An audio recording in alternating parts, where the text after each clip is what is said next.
Continuing into the eye area or ocular region, the first thing I want to do is smooth out some of that simplified planar definition that we have left over from the early stages of blocking out. I'm going to hold Shift and lightly touch on all of these areas, including the eye bulge and the brow, because the brow especially has a straight horizontal form that's left over, and where the brow actually, raises up in the middle.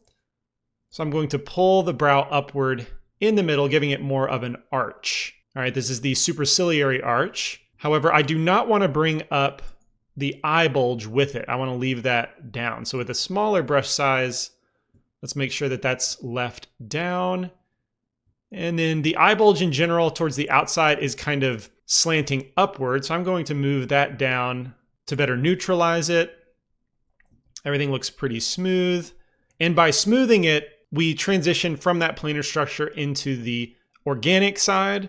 And something I like to do sometimes is better contextualize this eye bulge with my crease brush, simply cutting in a slit that represents where the upper and lower eyelid meet whenever the eyes are closed. So now it looks like our eyes are closed, and seeing that within context rather than that simplified planar geometry, which looks so unnatural next to our organic nose and mouth, seeing this within better context can help reveal some things that we need to adjust, like particularly the inside corner of the eye, in between the caruncle and the bridge of the nose. This area needs to be pushed inward. This actually sits quite deep, and right now it's more shallow. So with the inflate brush, I'm going to hold Control and just push this inward. I have a fairly subtle strength at 0.3, so I don't want to go too far or too fast. But yeah, push that in, kind of smooth it out. And this sets us up better when we start sculpting the actual eye anatomy, meaning that we will be sculpting this eye open. Just seeing it in context with the eye closed is a temporary measure.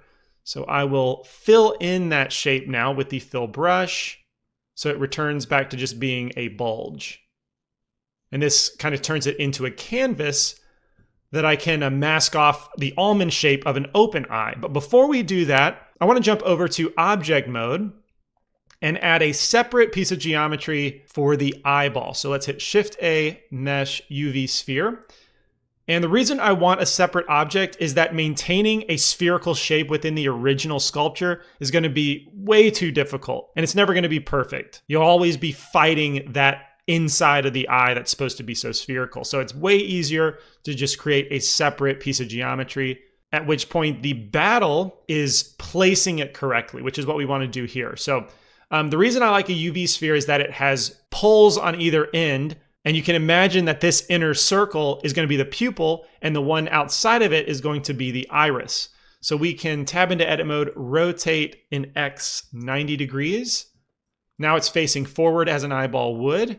We just need to set up the position and the scale. So the first step of establishing a scale, you'll often hear an eyeball size compared to a golf ball or even a ping pong ball. And I'm assuming that you have held one of the two of those. And you can imagine how big that is in your hand. Then imagine your hand size next to your face, and then apply that on screen. You should be able to get the eye within the ballpark. Okay, so that's about the size of a golf ball. So that's stage one. Stage two, I like to compare it to the chin. So I'm going to move that down here, specifically in between the bottom edge of the chin and the labiomental sulcus. I'm pretty close, but I'll scale it down just a little bit more. There we go. That fits a little bit better. And then the third measurement I like to make is how it fits within the tip of the nose, specifically the horizontal edges of the nostrils, where the philtrum connects to the nose, as well as the lateral septal cartilage transitions over to the major alar cartilage. And once we compare our eyeball size to those three things, we should be really close to an accurate eyeball size. And from here, I will position it behind our eye bulge. All right, so I want it to fit within. And keep in mind, it's important to have a slight slant at the front of the eyeball, like this. Not straight up and down. And actually, this slant is probably a little too extreme. Something more in the middle like that. So with that in mind, I think actually I will adjust the geometry real quick. Jump over to sculpt mode with my grab brush. Let's bring the bottom of it out a little bit. So it's still slanted, but just not as slanted. And then back to object mode, make sure that our sphere, which we should rename to eyeball, or just eyes, keep it simple, is going to be positioned properly. Let's hide our annotations for the moment. There we go. So now our eye sits inside of the bulge, and that should be good positioning, at least initially. Now, I fully expect to have to move this around in the near future, but for now, that's looking pretty good. It's actually looking a little too close to the nose when I look at front orthographic view. So let's move it back towards the center. All right, I'm going to be okay with it intersecting the eyeball bulge, because ultimately the bulge should adhere to the sphere, not the sphere to the bulge entirely. So this tells me that the outside edge of the bulge, if we switch back to sculpt mode, should actually come out a bit. And the last thing I want to do to the eyeball geometry is give it a mirror modifier. So we'll select it, add modifier mirror, and for mirror object, we'll eyedrop select our head sculpture. There we go. Look from the front. I think the eyeball positioning looks pretty good. And we're ready to extract that almond shape. All right, so we're transitioning from theoretical eye closed to now we will be opening the eye. I'm going to switch to my head in sculpt mode, and I want to draw a mask of that almond shape. However, before I can draw a mask, I need to make sure that all my geometry in this region is high enough to accommodate a fairly detailed mask. So I've got dynamic topology still set to 7. With my simplify brush, I'll make strokes along the surface to update that geometry. If we switch to wireframe mode, you can see that that geometry is updated. And now I'm ready to switch to the mask brush with the M hotkey. And let's draw our almond shape. Now I'm going to use the bottom edge as a template. All right, so we're going to draw right along that curve and then kind of split the upper side in half. All right, so I'm not going to come all the way to the top, but rather split it in half to create my almond shape. And then for the upper left corner of the almond, I find that this is a steeper incline, and then it gradually smooths back out like this. Although I made everything a little bit too big with that. The bottom side is fairly symmetrical, but the top side I find is asymmetrical. All right, we'll come down to a nice point. Zoom out, see how that looks. I actually think I'm still a little too far outward. There we go. And then the last thing is simply to add a caruncle shape to the inside. All right, now this doesn't have to be a perfect shape. We just need to get something started that we can manipulate to be perfect later. With that established, Control I to invert, and we will use our transform tool. Set the pivot in the sculpt menu to unmasked. And I'm going to move this backward. All right, so I want it to go further than our eyeball. All right, Alt M. Well, before we clear the mask, let's just turn off overlays. And now we can get an idea of how our eyeball is sitting inside the eyeball mesh. Switch to our grab brush. And let's see here. I think that my eyeball geometry is actually a little too far outside. You can see that the thickness of the preliminary eyelids is much thicker than the outside, suggesting that the eyeball is not centered. There we go, just a little shift that way. All right, that looks pretty good. It also says that the inside, I was correct in my hunch earlier that we should bring that inward because we're way too far from the spherical eye. So let's lock the Z axis and X axis actually, so that we maintain the shape from the front, but we move it backward only. Oh wait, I'm still masked. Alt M to clear the mask. And then I'll be able to move that backward. There we go. So roughly getting the thickness of our eyelid consistent all the way around. And we are well on our way to sculpting the eye.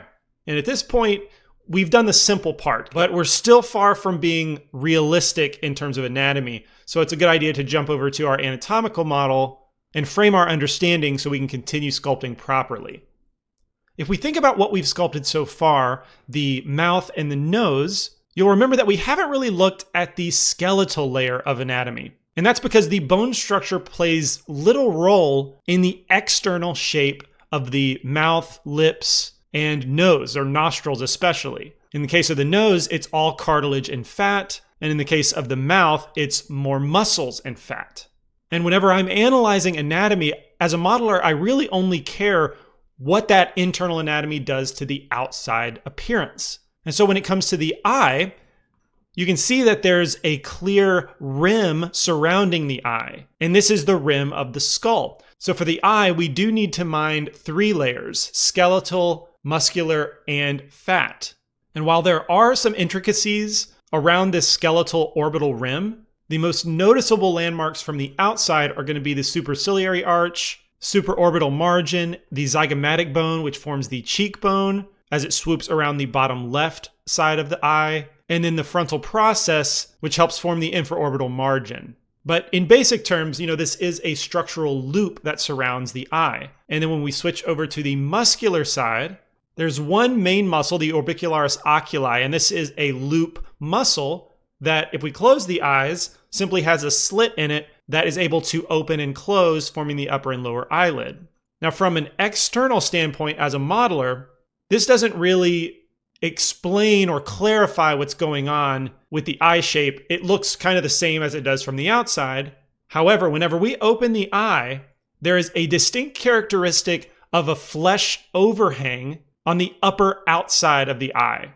And the muscle doesn't really inform that. It's because on the fat layer, the superior orbital fat is what occupies that space. And whenever the eye is opened, that flesh kind of bulges out and overhangs. But when the eye is closed, this whole area stretches out and becomes smooth. It's also good to be mindful that the inferior orbital fat plumps up the area below the lower eyelid. But really, the key feature up here is the superior orbital fat.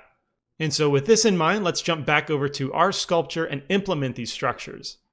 Let's start by cutting in the palpebral folds, which is the crease that forms above and below the eyelids. Okay, so we'll grab, let's see, our draw sharp brush first. And on the top, we've already got that kind of formed naturally, left over from the simplified block out. I'm just going to push that in now, holding control. We're following parallel to the eyelid itself, then really continuing to just outline the caruncle as well. And then the lower eyelid, all holding control. Now with the lower eyelid, we're going to dip lower in the middle and then come back closer to the eyelid as we reach the ends. So rather than being an even distance from the lower eyelid, we're going to dip lower in the middle. But on the upper eyelid, we will maintain a consistent distance as we push in. And this is another example where I don't want to be too subtle with this push in, especially on the top. We can be a little more subtle on the bottom, but I don't want to be too subtle on the top. We want that to be pushed in significantly, probably twice as much as the lower. There we go. And once we've got that started, remember the draw sharp brush does not generate new geometry, so I'm going to use my crease brush instead with the Shift-C hotkey. It's acting kind of funny, I think because, I still have lock on in Z and X. Okay, so let's turn off any locks, and now the crease brush should tighten these creases and update their geometry. It's especially important on the top, not so much on the bottom. Okay, so we will tighten it further with the pinch brush. Kind of polish this off into a nice tight crease. And then on the inside, I'm going to use my inflate brush again to push this inward. All right, only on the inside. We're not going to do the same thing around the eye. There needs to be a depth here because there's a distinct shadowing that happens in this region once there's lighting involved. So it definitely needs to be deeper there. That's looking pretty good. Now at the base of the caruncle, I'm actually going to smooth this out and kind of flatten it a bit. All right, so that it's deepest as we approach the upper side of the eyelid. And then on the bottom, let's see, I actually want to, right now it sort of looks like a wrinkle rather than an indentation. So I want to use the Draw Sharp brush with a large fall off, hold Control and push this inward. Okay, so now we have a valley instead of just a wrinkle. So by wrinkle, what I mean, a wrinkle, if the surface is flat like this, where are my annotations? If the surface is flat like this, a wrinkle can exist in that surface and be noticeable, but the surface does not actually change direction. Whereas what I want this to do is change direction like this. So that's what the Draw Sharp at a large fall off will do for me. Then I can pinch it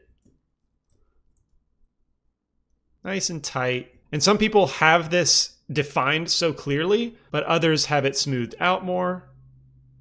So I'll smooth it out just a little bit. There we go, that's pretty believable. Smooth outside of that crease. Okay, and so whenever we're forming these shapes from a certain angle, it can look good from that angle. It's very important to look at it from all angles. As we look at it from below, we can see just how uneven this crease is. So I want to pull this out so that the contour is very smooth.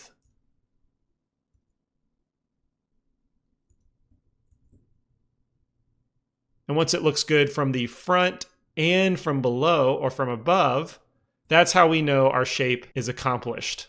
So that looks much better on the inferior palpebral sulcus. On the top, let's do the same thing. So we can see that the lid is a bit uneven in terms of thickness. We also need to update the lid with geometry. So let's take our inflate brush, just lightly plump it up a little bit, mostly to update the geometry. And when we smooth it with Shift, it will be updated and can accommodate further sculpting.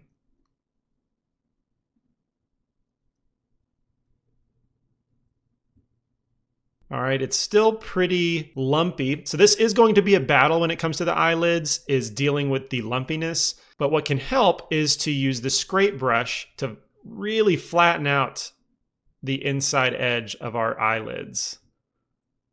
And that will leave us with a nice hard edge, which is actually common in eyelid anatomy. But we'll take the approach that we've been using of going too far or too defined and then smoothing it out. That looks pretty good. A problem that we're running into is that the eyelid profile looks good from this angle, but when we look up here, the eyelid angle is far too steep as it approaches the eyeball. So we want to actually lift this up on its interior edge. And that can be a little bit tricky to do. Let's try it with the grab brush. Actually, yeah, that's probably gonna be our best bet. There we go. And then smooth out what's left. Now this is a job for the clay strips brush. So on the upper eyelid, as it approaches the outside, it's going to overlap the lower eyelid. So we'll take our clay strips and make a bunch of strokes to create the overlap. It most certainly does not just continue with an even thickness all the way around the eye. That's something I see a lot of new sculptors do, and that's just not correct. So make sure you do not do that. We want the overlap. I switch to my crease brush, and now I'm just re-emphasizing those shapes. We can use smooth, but also probably scrape to flatten out the upper eyelid. It's kind of lumpy right now.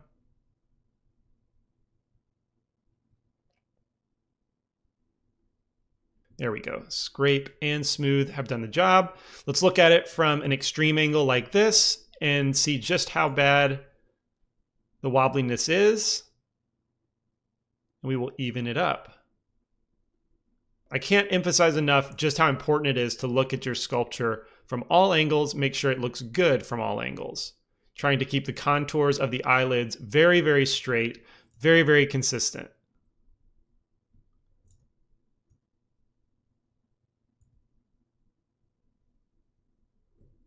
smooth out the upper side because there's a ridge there that I don't want. And let's take a look at the caruncle. Right now it's got the right shape, but there's a lot of meat missing inside of it. So let's use our fill brush to fill inside. More fill towards the eyeball, less fill towards the outside edge. And we might need to use subdivide collapse for this because our geometry is getting pretty tight and artifacts are likely to appear. So once I've got it filled, actually that might be all I need to do. There we go. Then I can pull the inside towards the eyeball.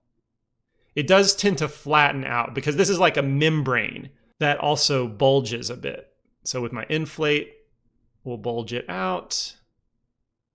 Crease brush, we'll make sure that's a nice tight crease inside where the transition from skin to caruncle happens. Okay, I think that looks pretty good. You know, at the detailing stage, we'll come in and make the caruncle perfect, you know, fully detailed, but for now, this is gonna work well. It's a little bit too big, so let's make it come to more of a point. All right, I think that's believable. And at this point, let's add some temporary materials to our eyeball. Also smooth it because the faceting is not very helpful. So I'll right click, shade smooth, turn on our overlays so you can see what's selected. Get rid of our annotation layer and tab into edit mode. Remember, we want this inner circle to be a pupil. So let's create 3 different material slots. The second one, add a new material and we'll call it temp underscore eye iris. The third slot will add a new material, call it temp eye pupil. And let's assign this. Then with the iris material selected, select the next ring of edges, or faces really, and click assign there as well. Now we need to change their color, specifically the viewport display color. All right, so with the pupil selected, let's take that almost entirely to black. And then with the iris selected, we'll take that down to a dark gray. Okay. All right, so that's not nearly enough iris. I do tend to bevel this edge, Control B to spread it out a little bit, and make both of these edges the iris, just to increase the size a bit. And with the eyeball facing straight forward, remember it's moved upward a little bit in the socket, so I want to rotate this down. And this kind of reveals that our eyelids are opened a little bit too much. There's kind of like a surprised expression. So let's adjust the shape of our lids, essentially the shape of that almond mask that we made in the beginning. All right, generally, the iris is going to intersect with the upper and lower eyelid. Intersects more with the upper eyelid, a little less with the lower eyelid. So I like to make the lower eyelid just touch the edge of the iris, whereas the upper eyelid eclipses it, you know, significantly. All right, that's a little bit better. Still, there's a bit of a surprised expression. Also kind of a staring blankly expression, which says the eyes are a little bit too spread far apart in the way that they are oriented. So R for rotate in the Z axis. You know, this looks cross-eyed, obviously. So it's kind of finding the balance. I think that looks pretty good. Actually, no, it's a little too cross-eyed still.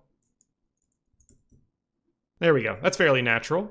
And still, I think I can just decrease the opening in our eye shape to get rid of some of that surprised, kind of wired feel to it. I don't want expression in a neutral sculpture or model. So I'm just going to bring in all of the edges of the eyelid. Make sure to maintain consistent thickness all the way around. There we go. That feels better. A little more neutral, a little more natural. Okay, I'm pretty happy with this so far.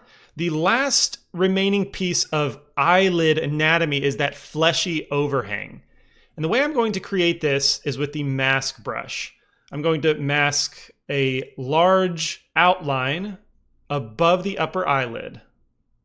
All right, we're going to make it, encircle it completely. And on the lower half, it's going to have a very hard edge. So hold Control and make sure that I'm not masking any of the lid itself, but everything above the superior palpebral fold. Let's increase the size of the upper mask a little bit more, and then hold Shift to smooth just the upper half. We're going to leave that lower half nice and tight.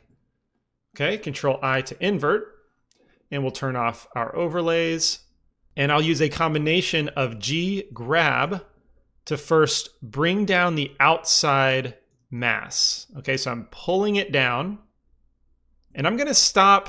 You know, it depends on the person. Some of these fleshy masses can extend closer to the inside of the eye, but the majority of the overhang tends to be on the outside.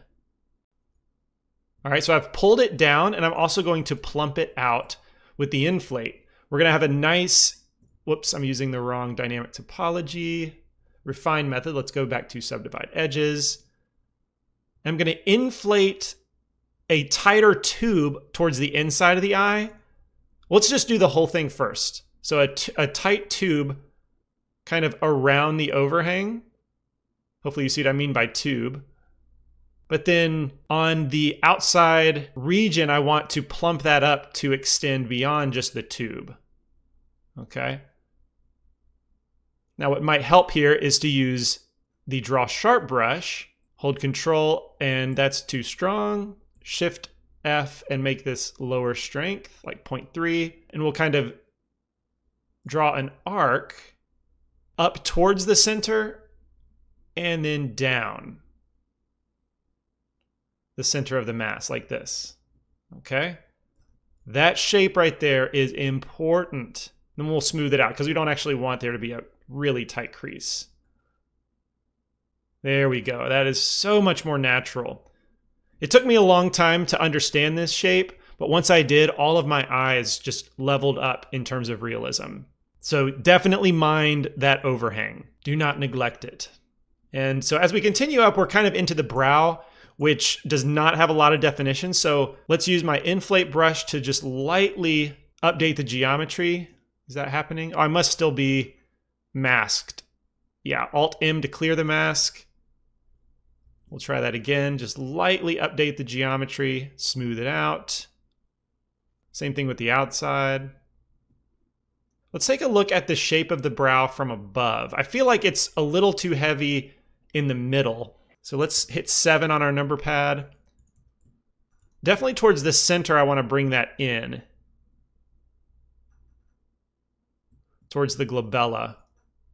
And then out here, let's kind of bring that out as well, give it a little more mass.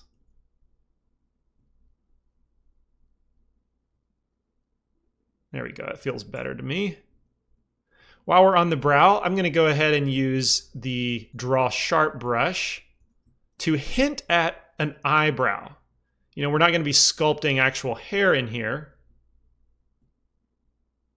Let's undo that, I don't like the shape of that. Let's try this again. Eyebrows tend to start low and then raise up and then back down, that kind of thing. Although I think I went a little too far out. Let's try that a third time. Third time's a charm, right? So start low, come up, and then back down.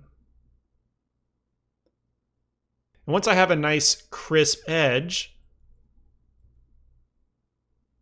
the next thing I like to do is use my inflate brush, make it a little bit bigger than our ridge, and hold Control. And so the idea here is that it's kind of inflating on either side of the ridge. All right, and then we'll smooth that all out because it's way too sharp. But the goal with that, in terms of profile, if I switch to a different matte cap, I don't want this kind of shape, but I want something more like that. So there's some plumpness on either side of the ridge. That's kind of what I'm after. Let's take a look at this with a better matcap. All right, that's a pretty good start. I'm going to go back to my Draw Sharp brush and cut in a diagonal rounded ridge, which will better establish the superciliary arch separation from the glabella. All right, so the glabella is this shape in the middle, superciliary arch hooks around there. So if you define this too much, it's going to look a little bit like they're mad, you know, like a furrowed brow. So we're just going to cut it in deep and then smooth it out. Also smooth out the eyebrow as it approaches the end of the superciliary arch. He's still got a little bit of anger in the brow, so we'll smooth that out a little bit more. Maybe bring it up too, not have it dip so far down. There we go, that's a little more neutral. And then perhaps the brow extends a little too far outward. That's not too bad. Maybe one of the last things I need to do is use the Draw Sharp and kind of continue where the crow's feet are. I'm going to cut an edge, a valley out towards the ear and then smooth it. I don't want that to be harsh, but I want it to be indented a little bit more. All right, let's take a look at our eye. And I'm pretty happy with that. You know, we could cut in the infraorbital rim a bit more, have it swoop back up to define the outside edge. Although the more you define this kind of thing, the older the person looks. But still, I recommend defining it and then smoothing it out, because most people do have some level of definition of these structures. Here we go. That's pretty good.